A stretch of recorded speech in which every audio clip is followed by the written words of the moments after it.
There's a particular kind of quiet that's different from peace. You walk into the living room, and your father is sitting in his chair, not reading, not watching anything, not asleep, just sitting, eyes somewhere between the window and the wall, hands resting still on his lap. And if you ask him, "Dad, are you okay?" he'll look at you, offer a small nod, and say, "I'm fine, just resting." But something in you doesn't quite believe it. Maybe it happens more and more lately. The meals where he barely speaks, the Sunday visits that pass in near silence, the way he sometimes just watches everyone around him without joining in, as if he's observing something from a distance that used to include him. What is actually happening inside an elderly person during those moments of silence? Because that stillness, that quiet, is not always what it looks like on the surface. And once you understand what can live inside it, you won't see it the same way again. Let's start with the most honest answer first, because you came here for truth, not for delay. When an older person sits in prolonged, repeated silence, especially in the presence of others, it is rarely just rest. The body may be still, but the inner world almost never is. What silence often represents in elderly people is something psychologists have described for decades, but that families rarely receive in plain language. It is one of the most common ways that emotional withdrawal communicates what words no longer feel safe to say. That's not a metaphor. It's a functional shift that happens over time, quietly, in the way people learn to take up less space. An 80-year-old man who sits in silence at the family dinner table has often spent years noticing, consciously or not, that his words land differently now. The conversations move on before he finishes. The topics he cares about don't generate the responses they once did. That the world he references, his memories, his generation, his frame of reference, feels increasingly foreign to the people around him. So the silence isn't emptiness. It's often the accumulated weight of feeling like your voice has gradually lost its place in the room. But here's where this gets more layered, because that's only the first level of what silence can mean, and it's not even close to the deepest one. There's a specific pattern that appears again and again in the lives of elderly people, and it almost always starts the same way. They say something. Maybe it's a concern about their health, maybe it's a story from the past, maybe it's a worry about the family, or a preference that feels small to everyone else but matters deeply to them. And the response they receive, even if well-intentioned, communicates something unspoken. Not now, or you're overthinking, or we've heard this before, or sometimes just the quiet signal of people glancing at their phones. None of these responses are meant cruelly. Most of them aren't, even noticed by the people who give them. But an older person notices.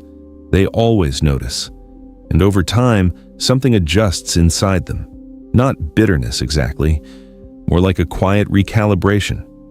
An internal decision, often unconscious, that says, if speaking leads to feeling dismissed, then maybe not speaking is safer.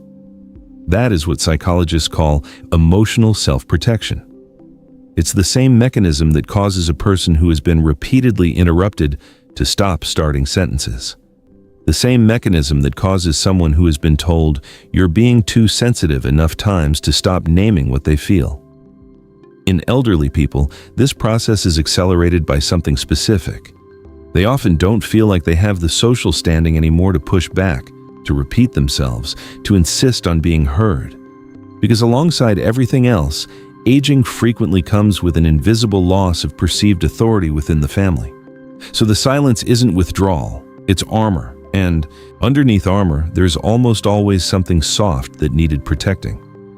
There is a phrase that appears in some form in the inner lives of a staggering number of elderly people. It is rarely said out loud, but it shapes everything. I don't want to be a problem. It sounds simple. It is not simple at all. The fear of becoming a burden, a real, conscious, recurring fear, is one of the most emotionally defining experiences of old age. And it doesn't just affect how people ask for help, it affects how much space they allow themselves to take up in every interaction. An elderly woman who sits quietly while her children discuss their plans, their problems, their lives, she may not be disengaged. She may be actively deciding not to insert her own concerns, not to bring her health worries into the conversation, not to add one more thing onto a table that already feels full.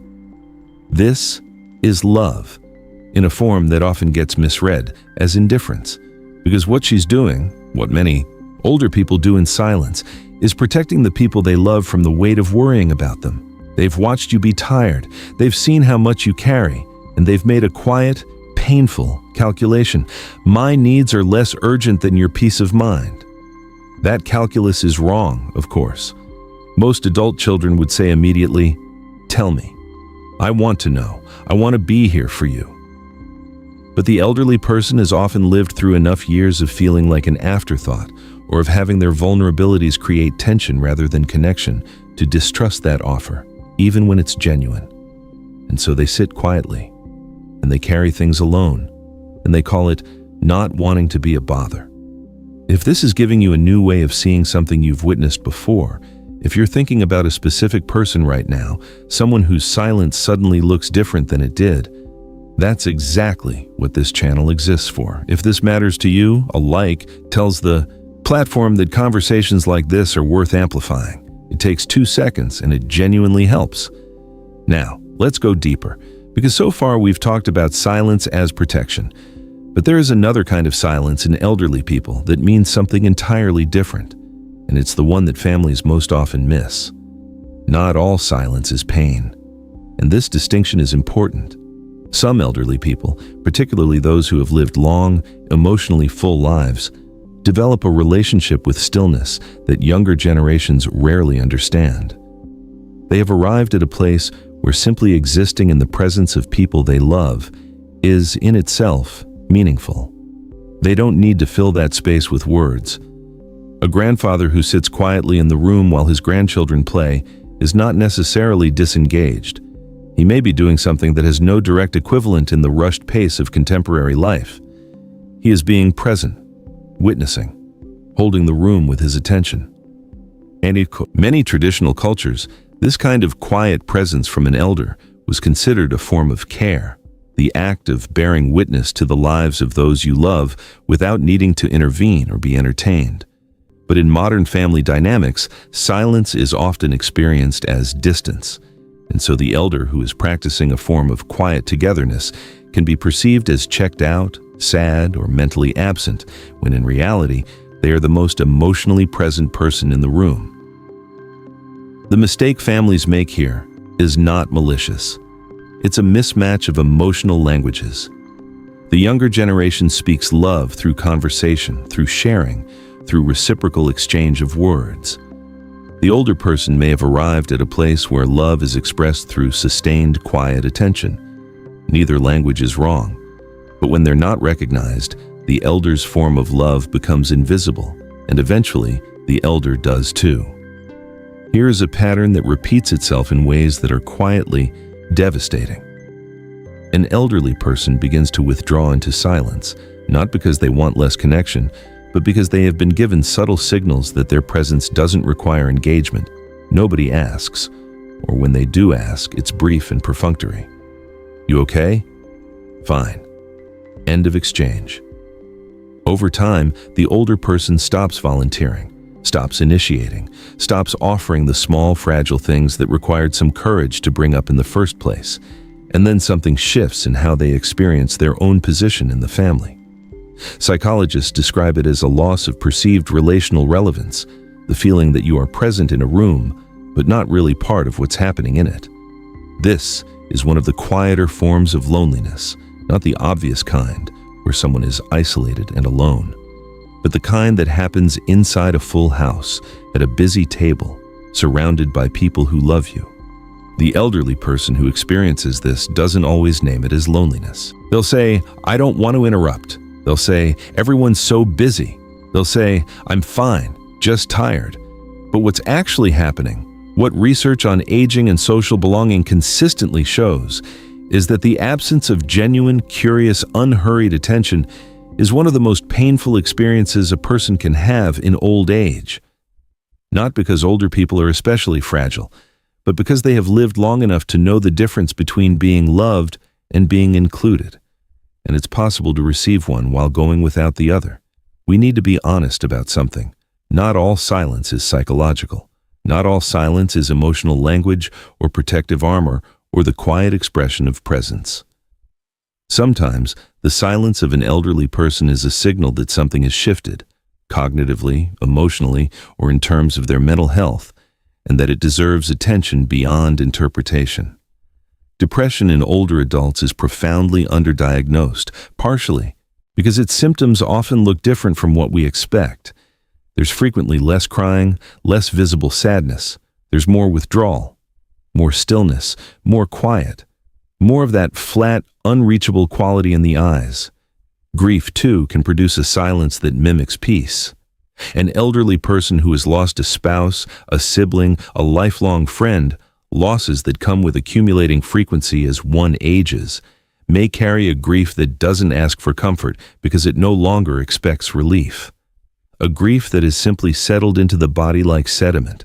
The important thing to understand is this: distinguishing between these forms of silence, the protective, the expressive, the relational, and the clinical, isn't something that happens through observation alone. It requires presence. Actual, unhurried, recurring presence.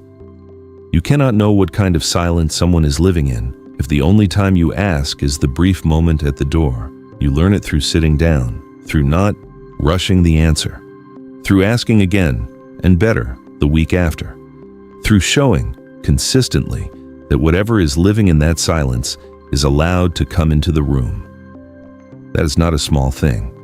For some elderly people, it may be the only thing they're still quietly hoping for. Before you leave this video, I want to offer you one final reframe, because I think it changes everything. We tend to think of silence as absence, the absence of sound, of communication, of engagement. When we see an elderly person sitting in silence, our first instinct is often to see what's missing: the conversation, the energy, the connection that used to be there. But silence, in the emotional life of an older person, is rarely absence.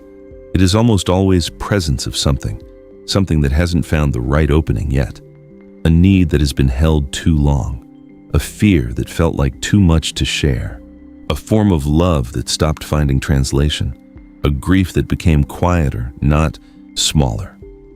The silence of an elderly person is often an invitation that learned, somewhere along the way, to stop knocking loudly.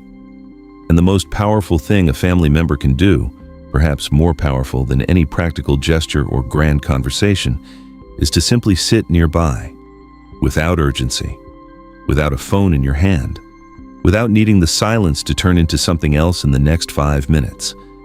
Because what many elderly people need more than answers or solutions or even words is the experience of someone being comfortable enough to stay in the quiet with them, to signal without a single syllable that their presence, exactly as it is, silent and still and aging, is enough.